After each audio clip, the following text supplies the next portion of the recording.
Okay, so is it me or have they changed weddings?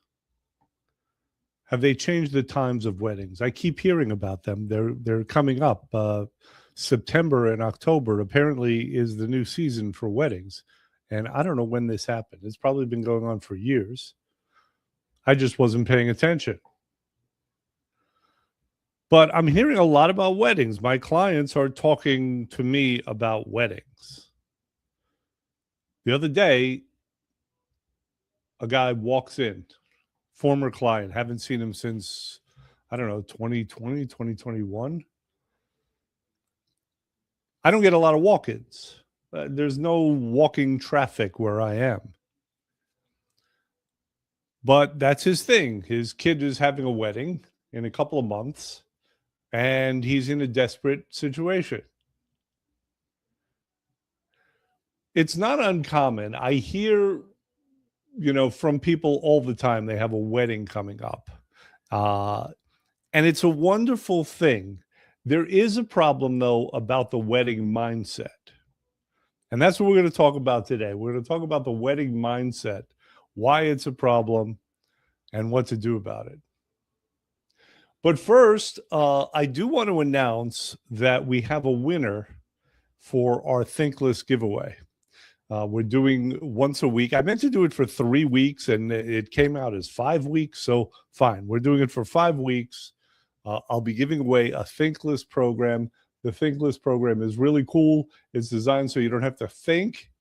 Uh, and the winner this week is Rose H. Rose, I'm not sure if you're listening. I am going to be calling you and letting you know about it. And we can set up a time where you can come and pick it up. So congratulations, Rose H. All right. Let's get back to our topic here. I love weddings.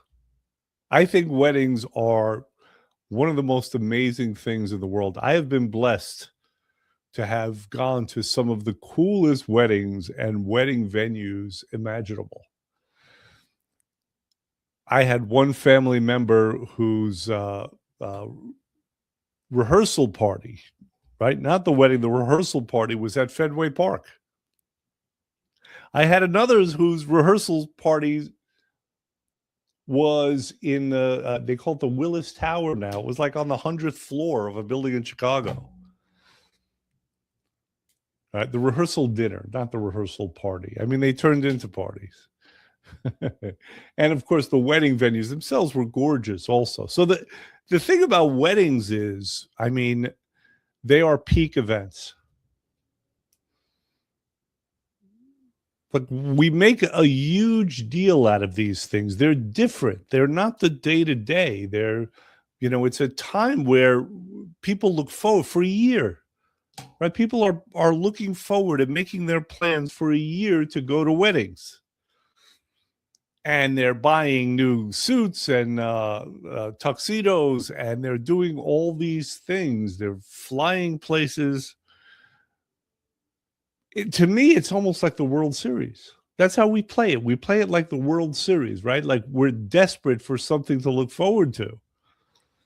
And it's this public declaration that something has changed, that two individuals are now going to become one individual, right? Their hearts are going to beat as one, and they're going to start on this journey together, and they're announcing it publicly.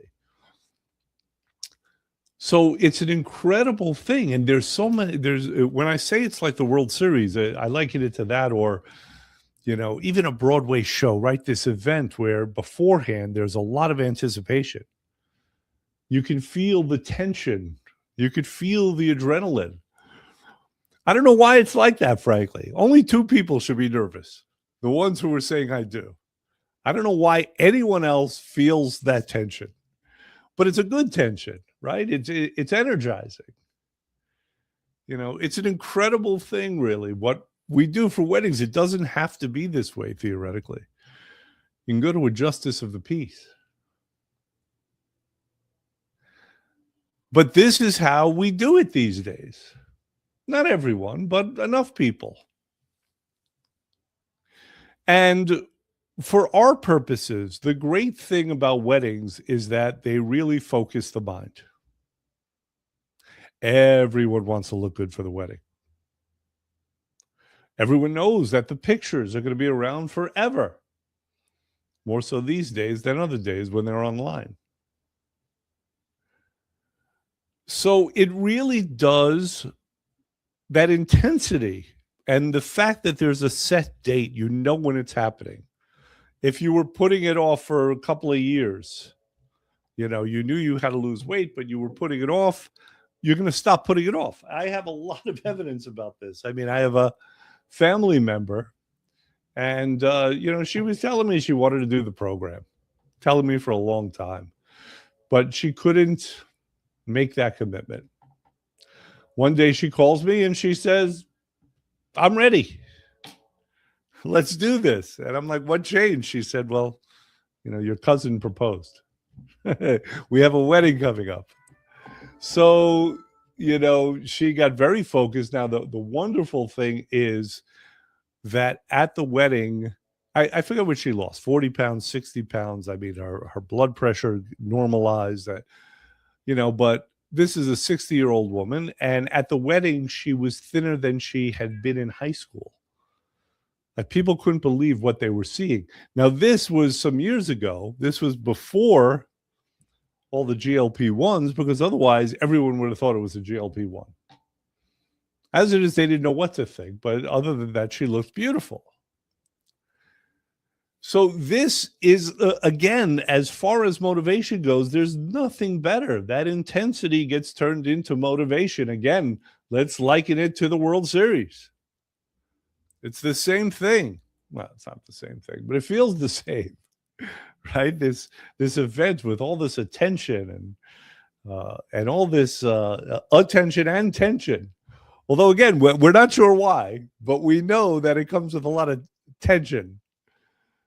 You know, you have people like they're popping pills, they're taking tranquilizers because their nerves are so high, and everything has to be perfect. God forbid something is not perfect, like it's going to ruin everything.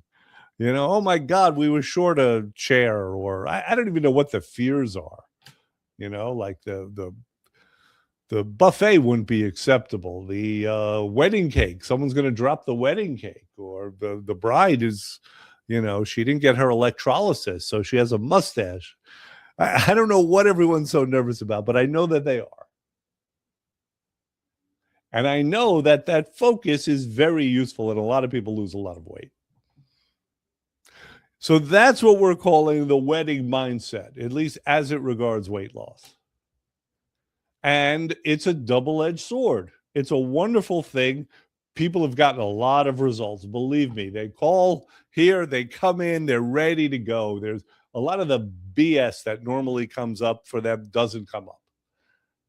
Everything is secondary to that wedding. There's a hyper focus on that wedding. And this is also the problem, because the wedding mindset doesn't care about anything after.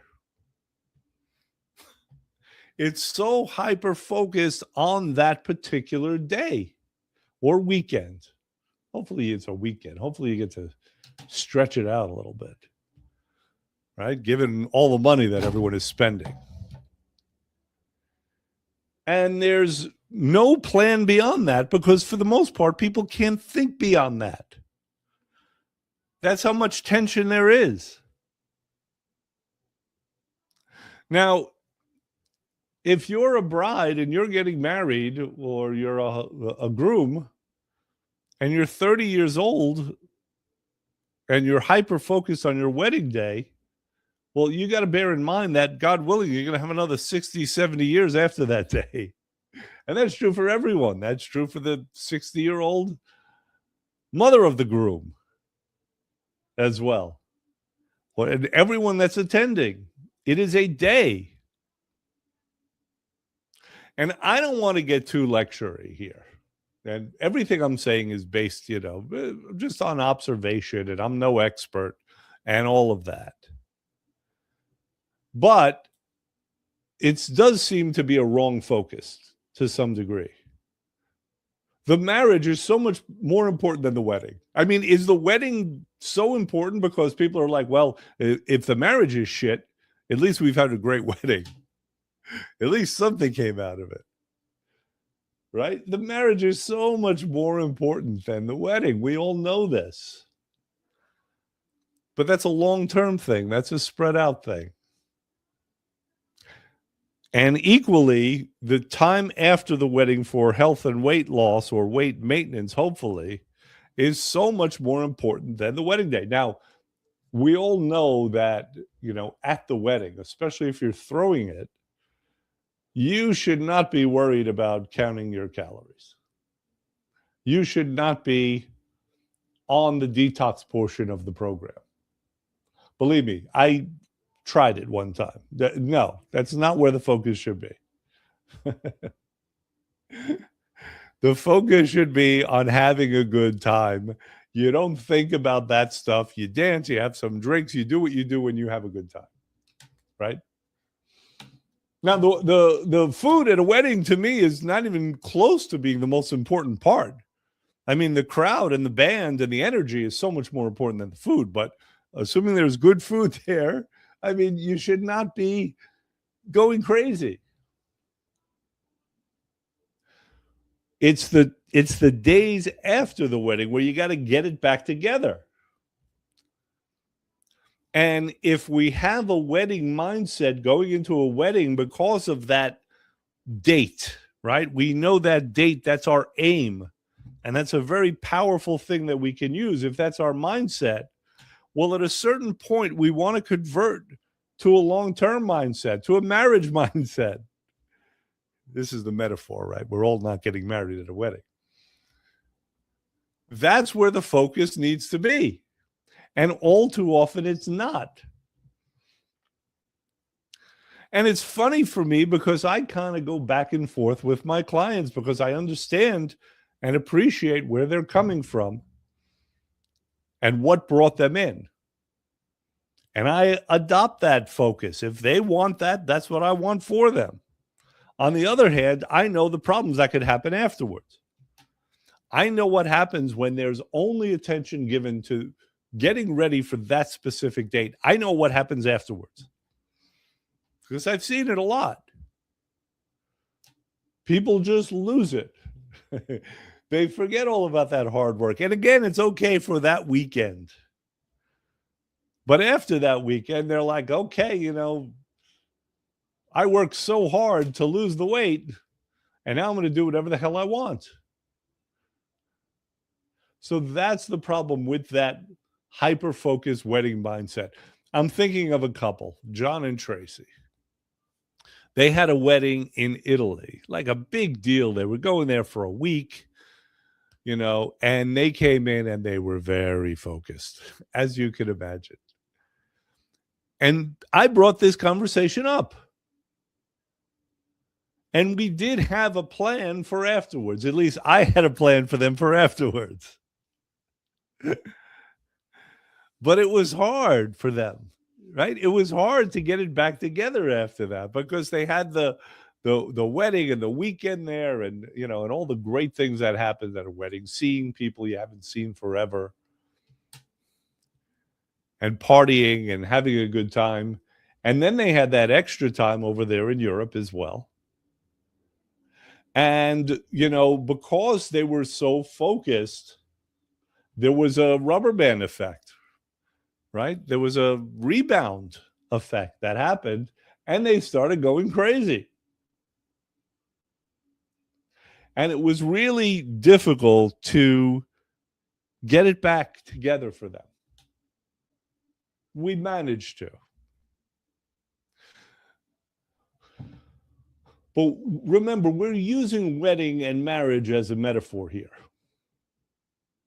Because this happens for more than weddings or marriages. And it goes to our motivations, it goes to our concerns, it goes to things that we're really committed to. Often our focus and our aims are sort of impure. Right? Like we're doing something for a very specific result, and we're losing the larger picture. And what I want to invite everyone to do is to think about their weight loss journey, not in terms of weight loss, in terms of overall health. No one wants to be healthy and lean for a day. No one ever comes in here and says that. More often than not, they say, my problem is keeping it off. But the focus and the motivation that's needed is often for one specific day or time. Another guy comes to mind. His name was PJ. And he calls me in a desperate state. Why? Because he's the keynote speaker at an event.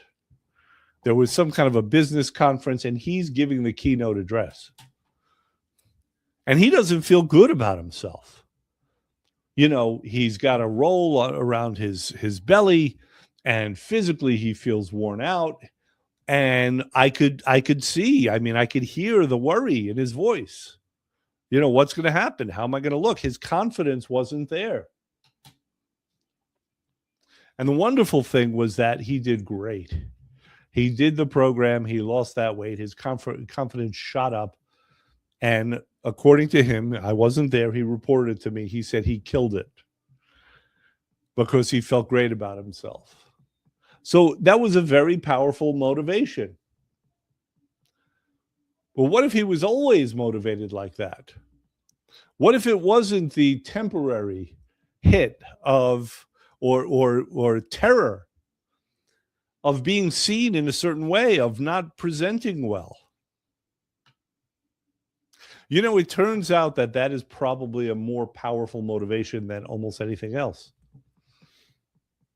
If we had a wedding every 3 months and we were a keynote speaker every 6, things might be very different.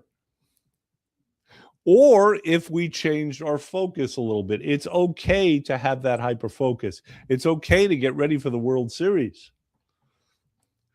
But the off season should not go so awry that we can't get back on.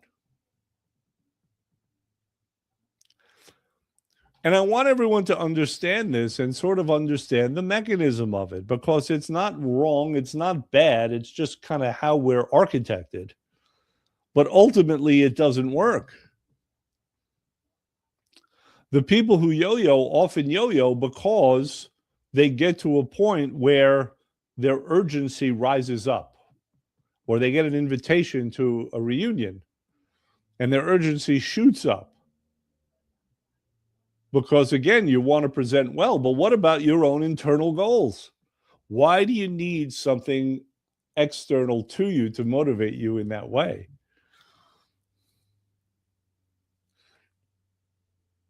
The easy answer is we just do.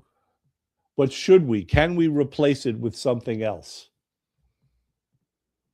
And that's what I want to see everyone do. I want to see a shift to more of a marriage mindset, right? To get that intensity up for the real game. I think everyone would agree that the real game is not the marriage. I'm sorry. The real game is the marriage. The real game is not the wedding, right? That's the event. That's what starts it off. That's the kickoff party. But the real game is what's possible for the 50 years after that. To grow together, to reproduce, to raise a beautiful family, to be part of something.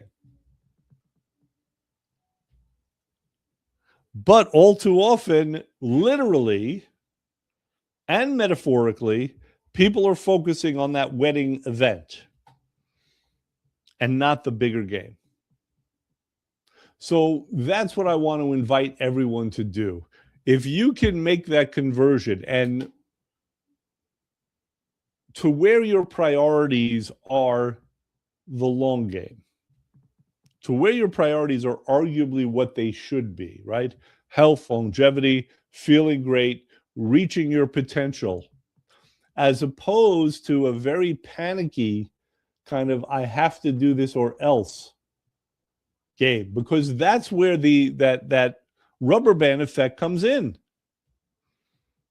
That gun to your head, I must do this. I'm not okay with the consequences. If you can make that conversion, then you have it licked.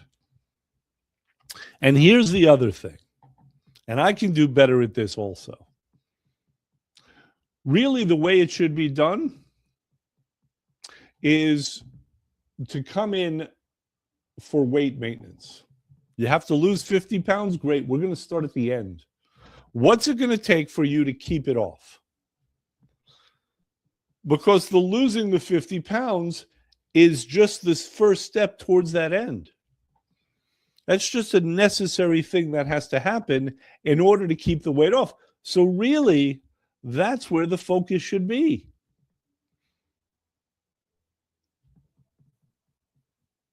And it is possible to think in that way. It is possible to step back, right? To not just be motivated by the urgency, by the necessity, by the or else. Some people could live their lives that way. Some people could be disciplined for 100 years, even when it comes to food and health. It's very, very rare. For most of us, the strategy, the implicit strategy of fighting yourself will not work in the long term. It can work in the short term, right? The moment, the power of that moment, of the event coming up, can be enough for the short term. But beyond that, it rarely is. All right, good. So that's what I have to say today. So in other words, if you call me up and you say, I want to come in because I want to keep weight off, that's the better attitude, right? Because I want to be healthy for the next 50 years. Forget about better.